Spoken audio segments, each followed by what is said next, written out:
is leveraging technologies for smart cities. Now, day before yesterday, there was a glittering ceremony in Delhi where the Honorable Prime Minister has launched the Smart City program of the Government of India.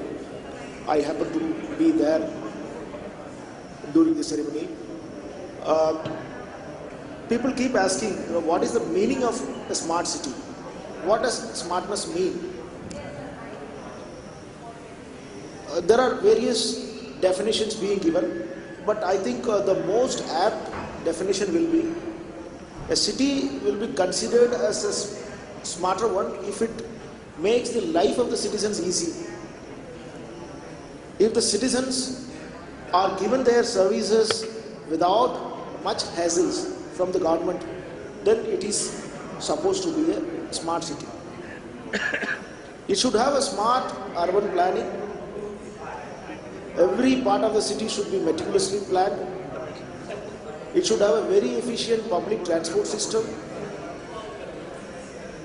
And above everything, it should make the life of the citizens easy. Now, if we make the citizens to stand in a queue outside the government office for getting a particular service done, then it is not 21st century governance. That means that we are not giving the citizens a comfortable living.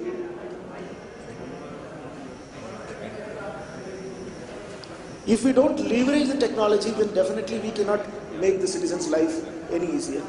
So a smart city will have to necessarily incorporate the technology, the information technology as a very, very effective tool for delivery of all the citizen services.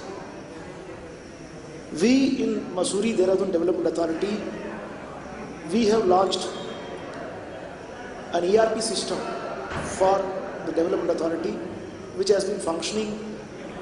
A portion of it is functioning for nearly 2 years, and a portion is still being developed under various stages of development. Some modules are being tested.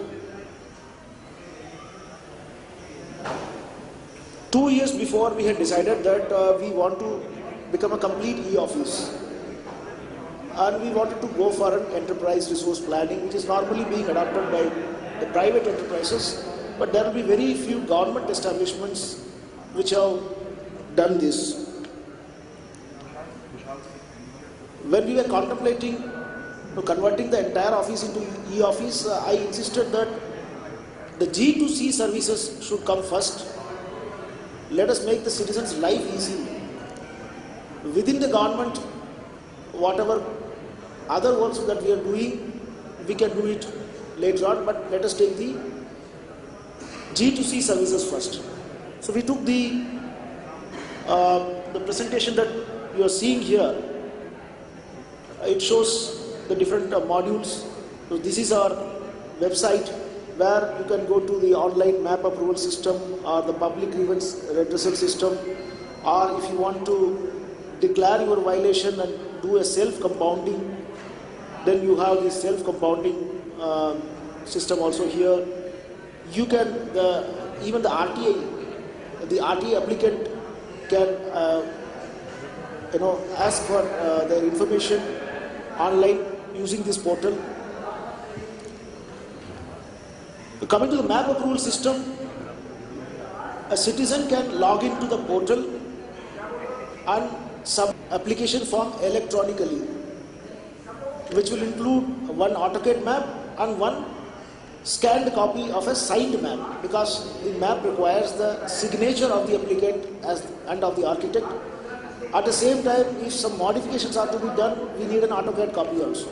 So he has to submit both these along with the relevant documents. The number of relevant documents has been reduced to a minimum. Earlier, there used to be a lot of documents which were asked for unnecessarily, so we had reduced it to a bare minimum documents which are absolutely essential.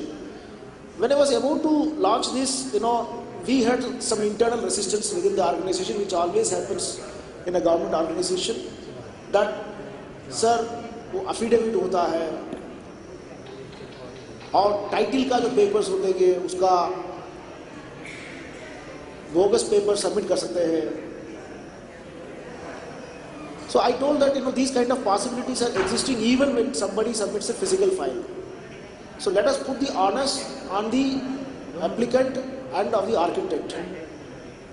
So we used to take an affidavit from the architect also saying that I have verified the documents personally. And for 2 years this system has been functioning, and we have not encountered too much of cases where there were false submissions and maps have been obtained in a wrong way. So after this, the application is being processed. At every stage, the applicant gets an SMS alert and also an email. And if there are some problems with the map, if there are some corrections to be carried out, he gets an email. And SMS alerts keep coming. And finally, he can make the payment through the payment gateway. And the approved map is delivered in the email of the applicant. That means there is absolutely no physical file. So now we can very proudly say that residential maps we clear within 3 days in MDDA, and commercial and other maps it takes normally 15 to 20 days. We have also removed all the unnecessary no objection certificates that used to be obtained from other departments. We took a call on each and every NOC, what is absolutely essential, what can be done away with. All the NOCs that can be done away with were removed from the procedure. After that, we had introduced the public grievance redressal system, the unauthorized construction management system. Now we are in the process of doing the court cases also through this. Once a case is registered against a person and the case comes up for hearing, he will be given a username and password, and whatever submission that he wants to make, he can make online. He need not be physically present. And once he logs in, that will be considered as his attendance, and that he cannot take the plea in a higher court, appellate court, that he was not physically present or the order was ex parte. Once he logs in using his username and password, it will be considered as an appearance by him, that his side has already been heard and the verdict can be pronounced. Because there are a lot of pendency of cases, not just in MDDA, in any development authority there used to be a lot of cases. And if your presiding officers sit and do the court proceedings without doing any other work, then also in a decade that you will not be able to complete it. And new cases will keep coming in.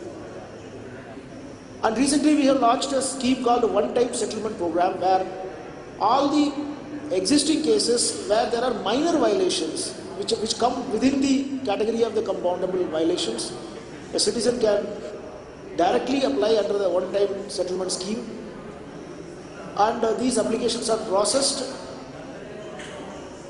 and the payment can be done through payment gateway, just like a map approval system. And within last 2-3 months only, we have disposed of some 2,000 such applications, and that resulted in huge revenue for the authority also. So similarly, the Mukhya Nagar Adhikari is here, who is taking care of the Municipal Corporation of Dehradun. He is also coming up with some other citizen service delivery system like birth and death certificate or the property tax payment. But there are a number of other services given by other line departments, such as payment of electricity dues or payment of water charges. So when we talk about a smart city, we should not make the citizen to stand in a queue just to pay his electricity bill. Every citizen service delivery should be facilitated through IT, and a citizen should feel at ease doing all these things. When we plan for a smart city, so this is the foremost thing that should be there. in an administrator's mind. Now there are some more speakers. I would like to hear them through on the topic. Thank you.